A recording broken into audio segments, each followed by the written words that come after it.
Good morning friend, जय Jagannath. Welcome to Orissa जी के world. इस वीडियो में हमने डिस्कस करने वाले हैं आज की करंट अफेयर। जितने भी टॉप क्वेश्चन है जो भी हमने पिछले से डिस्कस नहीं किए वो तो हमने डिस्कस करेंगे। जितना भी टॉप हो सके जो भी एग्जाम के लिए हमारे जो एग्जाम के लिए इंपॉर्टेंट हो सकता है इसी क्वेश्चन को हमने डिस्कस करने वाले। क्वेश्चन बहुत ही इंपॉर्टेंट हो सकता है, वीडियो के एंड तक बने रखे रहेगा। सारे के सारे हमने डिस्कस करने वाले हैं। आपके सामने ये फर्स्ट क्वेश्चन है, अब बताओ क्या रहे। फर्स्ट क्वेश्चन में इन रिसेंटली हुई state has been declared by the UNESCO. UNESCO मतलब है जो United Nation Educational Scientific and Cultural Organisation. ये तो आपको पता है, बट उन्होंने जो कि डिक्लेयर करी है इंडिया की कौन सी स्टेट रहे जो कि India top designation destination for heritage. ध्यान में सुनना, जो कि इंडिया की जो कि कौन सी स्टेट रहे, मतलब यूनेस्को ने उसे सिलेक्ट करी है जो कि आज been selected by the UNESCO आज India's top destination for heritage. ये है कौन सी आंसर होगा, उड़ीसा या फिर असम या फिर वेस्ट बंगाल। यही है ऑप्शन सी इज तो राइट आंसर। वेस्ट बंगाल नहीं होगा, वेस्ट में बंगाल यही है। ध्यान में रखना, जो कि रिसेंटली जो कि और भी एक भी याद आ रहा है, ये तो सही आंसर याद रखना। वेस्ट बंगाल को जो कि सिलेक्टेड करी है इंडिया में से, इंडिया की जो स्टेट रहे वेस्ट बंगाल को सिलेक्ट करी है यूनेस्को ने। एंड यूनेस्को को तो सारे के सारे डिस्कस करेंगे। आपको फास्ट ये जो वेस्ट बंगाल की फास्ट मतलब वेस्ट बंगाल की अभी की रिसेंटली एक दी गई थी यूनेस्को कि आपको याद है, वो है शांति निकेतन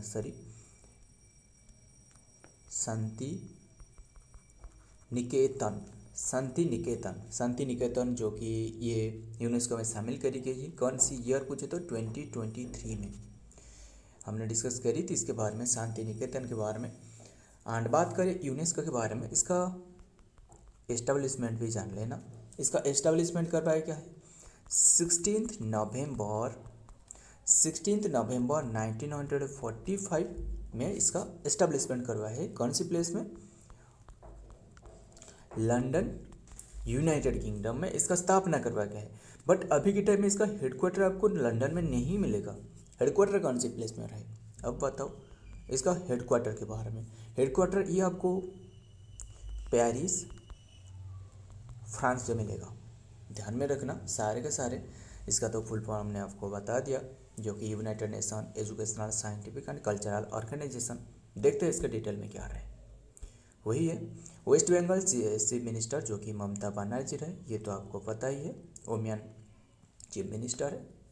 अब on Monday said UNESCO has declared the state as a top destination for the heritage tourism, asserting that the sector generated employment for the lakhs of youth। ध्यान में रखना, क्वेश्चन इंपॉर्टेंट है। आगे देखते हैं, India fast vertical lift sea bridge. ध्यान में रखना क्या रहा है, यही इंपॉर्टेंट है। वर्टिकल इंडिया की फास्ट है, ये इंडिया की जब कोई भी क्वेश्चन फास्ट होता है तो बहुत ही इंपॉर्टेंट हो सकता है एग्जाम तौर पर। Fast vertical lift sea bridge has been built in which state. अब बताओ कौन सी स्टेट में ये बनाया जा रहा है। सॉरी, ये कंप्लीट करवाया गया, has been built in which state, कौन सी प्लेस में बन चुकी है। ये जब बनाया गया था हमने भी इसके बारे में डिस्कस करी थी इसके बारे में। ये तमिलनाडु में, option A is the right answer, Tamil Nadu. ध्यान में रखना, क्वेश्चन इंपॉर्टेंट है। देखते हैं डिटेल में क्या रहे।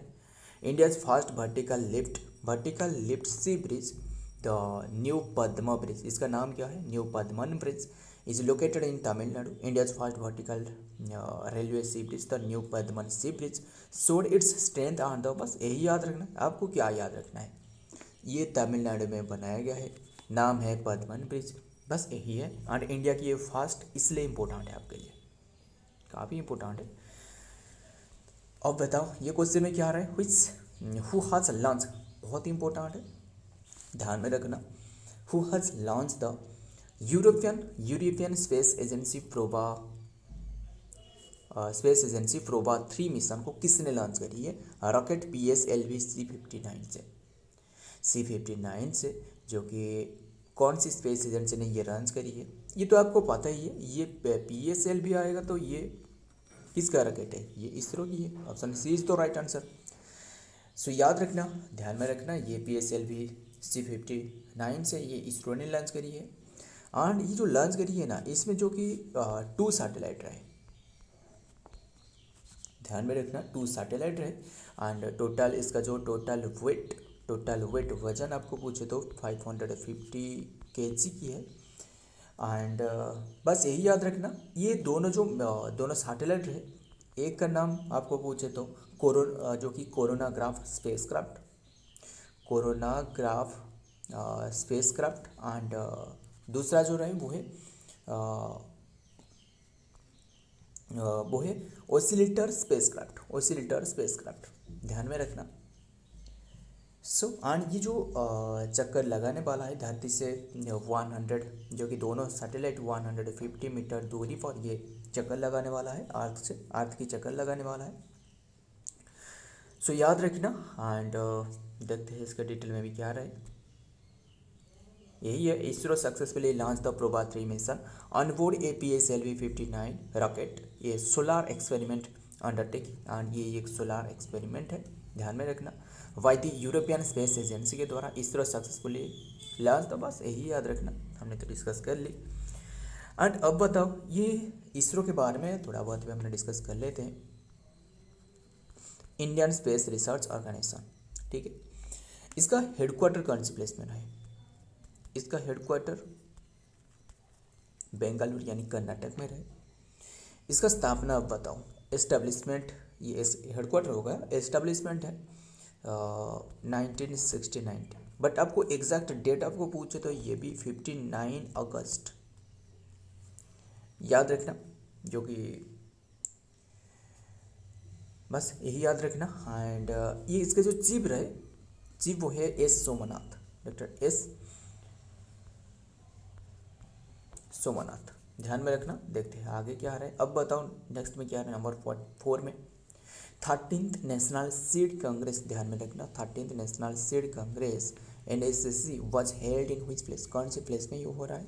ये न्यू दिल्ली में, याद रखना, ये न्यू दिल्ली में हुआ था। सो बस यही याद रखना, ये जो कि 13th एडिशन है।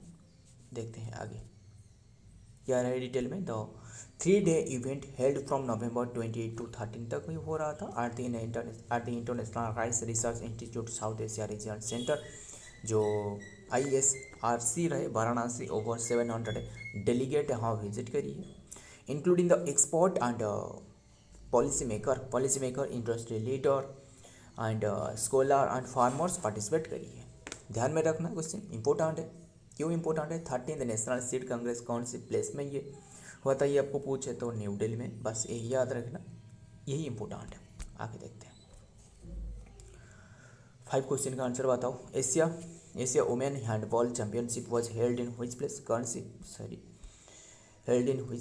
सी प्लेस में ये हुआ है?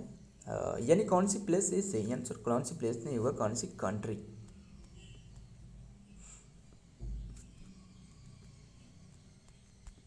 कौन सी कंट्री में ये हुआ है? ये इंडिया, ऑप्शन बी इज तो राइट आंसर, इंडिया की न्यू दिल्ली में, ध्यान में रखना। एंड कौन सी डेट से कौन सी डेट, मतलब आज ही ख़त्म होने वाला है 3 दिसंबर टू 10 दिसंबर तक, मतलब आज की डेट क्या है? आज की डेट है 10 दिसंबर। सो ध्यान में रखना सारे के सारे। एंड ये काजाकिस्तान की, मतलब ये जो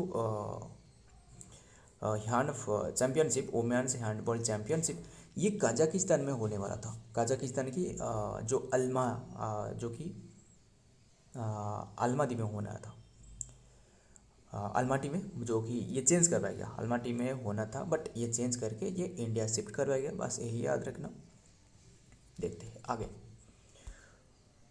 डिटेल में रहे, क्या रहे डिटेल में, जो कि न्यू दिल्ली इंडिया December 9 आने, जो कि ये जो न्यूज वाला, जो कि India overcome the Singapore with the, बस यही याद रखना, ये जो Singapore with commanding the 35-22 win are the Asian women handball championship. And बस आज ही ख़त्म होने वाला है, बस यही याद रखना। देखते हैं आगे क्या रहे 6 नंबर में। वाइंडफॉल, ये एक टैक्स सिस्टम है एंड ये रिसेंटली विड्रॉ करवाया गया है, देखिए हटाया गया है। गवर्नमेंट के द्वारा, and it is the tax system of which product. ये क्वेश्चन में यही रहेगी, ये जो वाइंड फॉल है ये एक टैक्स सिस्टम है, कौन सी प्रोडक्ट के ऊपर में यह टैक्स सिस्टम लगवाया जाता है। ये पेट्रोल के ऊपर, डीजल के ऊपर, क्रूड ऑयल के ऊपर। क्रूड ऑयल मतलब तो यही है petrol diesel kerosene. And option D is the right answer, all of this, सभी जो पेट्रोलियम रहे ये इसके ऊपर में हटाया गया है। और उसके साथ आपको और भी एक मिलेगा जो कि टरबाइन फ्यूल, ध्यान में रखना इसके ऊपर से हटाया गया है। एंड ये 2 दिसंबर से हटाया गया है, ध्यान में रखना। देखते हैं इसके थोड़ा बहुत डिटेल के बारे में। The windfall tax system A tax crude oil and the other fuel that is the Indian government recently abolished. अच्छा, और क्या रहे, व्हेन इट वाज इम्प्लीमेंटेड, कौन सी, ये अब बताओ कौन सी, ये जो कि व्हेन इट वाज इम्प्लीमेंटेड कौन सी ईयर में इम्प्लीमेंट करवाया गया था। Wind tax for introduce in 2022 में इंट्रोड्यूस करवाया गया था, ध्यान रखना। It is in response for to the increase the global oil price, बस यही याद रखना। The tax was abolished due to decline on the global crude oil price and the resulting decrease in profit for domestic oil product को, producer को, बस यही याद रखना। एक क्रूड ऑयल के ऊपर में लगाया जाता है। देखते हैं आगे। अब बताओ महाराष्ट्र के सीएम किसने अपॉइंटेड करवाए गए, कौन बने हैं महाराष्ट्र के सीएम के रूप में, वो है Devendra Fadnavis. Yes, option D is the right answer, Devendra Fadnavis, जो कि रिसेंटली अपॉइंटेड आज द सीएम ऑफ महाराष्ट्र। ध्यान में रखना महाराष्ट्र राज्य के जो मुख्यमंत्री के रूप में किससे नियुक्त करवाया गया है, देवेंद्र फडणवीस को, यही याद रखना। एंड जो कि बीजेपी से रहे। देखते हैं आगे, देखते हैं क्या रहे। The government is led by the chief minister currently Devendra Fadnavis since 5 December 2024 से ये बनने वाला है। Who select the council for the minister and the is appointed by the government of Maharashtra. The state has been BJP led government since 2024, याद रखना, important है। और उन्हें जो शपथ दिलाने वाला है वो है सीपी राधाकृष्णन, यानी सीपी राधाकृष्णन, ये जो कि महाराष्ट्र की गवर्नर है। ध्यान में रखना, सारे के सारे इंपॉर्टेंट है। आगे देखते हैं। अब बताओ which state has won the 43rd kho-kho championship 2024 title, किसने 43rd की जो खो-खो चैंपियनशिप किताब जो कि जीती है, ये है वही महाराष्ट्र ने ओन की है, ध्यान में रखना। देखते हैं डिटेल में। Maharashtra own the both men and women, ये दोनों जो कि मेन के क्षेत्रों में एंड वोमेन के क्षेत्रों में दोनों, इसलिए इंपॉर्टेंट है, ध्यान में रखना, याद रखना भी सरल है। जो कि मेन एंड वोमेन के क्षेत्रों में जो कि title in 56th edition kho kho along the kabaddi are the 2 Indian traditional sport with very popular in the country and the home ground sport played for the over 1000 year. So यही याद रखना आपको, जो कि ये ओन की है महाराष्ट्र स्टेट ने, वोमेन एंड बोथ, जो कि बोथ वोमेन एंड मेन के क्षेत्रों में। आगे देखते हैं। Who has been appointed as the new president and first president, ध्यान में रखना, new president first women president है नामीबिया की। अब बताओ नामीबिया की किसने बने और नामीबिया की प्राइम मिनिस्टर कौन है, वो है। सो याद रखना, सही आंसर आपको बता दूँ, option B is the right answer, यही है, जो कि नेटम्बो नंदी नडाटवा, बस यही याद रखना, नाम ही याद रखना। ये जो कि मतलब वाइस प्रेसिडेंट था, अब ये प्रेसिडेंट बन चुकी है, सो याद रखना। एंड और इसमें जो ओन की है वो है 57% वोट से ये ओन करी है, बस यही याद रखना नामीबिया की। देखते हैं इसके डिटेल में क्या रहे, जो कि नेतांदी, यही रहे, नेतांदी नाडाट्यूवा 72 ईयर की एज है, is the current vice president. Her victory will extend SWAPO has the 34 year in the power since it led the Namibia to independence for the, बस यही याद रखना। एंड ये इसके जो नामीबिया की प्राइम मिनिस्टर वो है सारा कुंगोटेवा, बस यही याद रखना। नाम एंड कौन सी कंट्री की, आगे देखते हैं और ज़्यादा नहीं हमें। अब बताओ ये क्वेश्चन में कौन सी आंसर सही होगा। लास्ट क्वेश्चन आज की, who introduce the banking law amendment bill 2024 during the winter season of parliament. ये जो लॉन्च करी है ये निर्मला सीतारमण यानी जो फिनेंस मिनिस्टर है, फिनेंस मिनिस्टर है वही है Nirmala Sitharaman. Option B is the right answer. ये जो कि रिसेंटली ये बैंकिंग लॉ अमेंडमेंट बिल 2024 जो कि winter season, parliament winter season में ये लॉन्च करी है। सो याद रख, इंट्रोड्यूस करी है। देखते हैं इसके डिटेल में भी क्या है थोड़ा बहुत। The third week of the winter season, जो कि थर्ड वीक जो चल रहा है winter season of the parliament resume today 11 AM ने, but the major decision happened so far. बस यही याद रखना, ये यही है। सो फ्रेंड आज की ये इम्पोर्टेंट क्वेश्चन रहे। अगर वीडियो पसंद आया तो वीडियो को लाइक कर लेना, दोस्त याद शेयर करना भी मत भूलिएगा। मिलता हूँ और एक वीडियो में और एक इम्पोर्टेंट MCQ के साथ, तब तक के लिए जय हिंद, जय जगन्नाथ।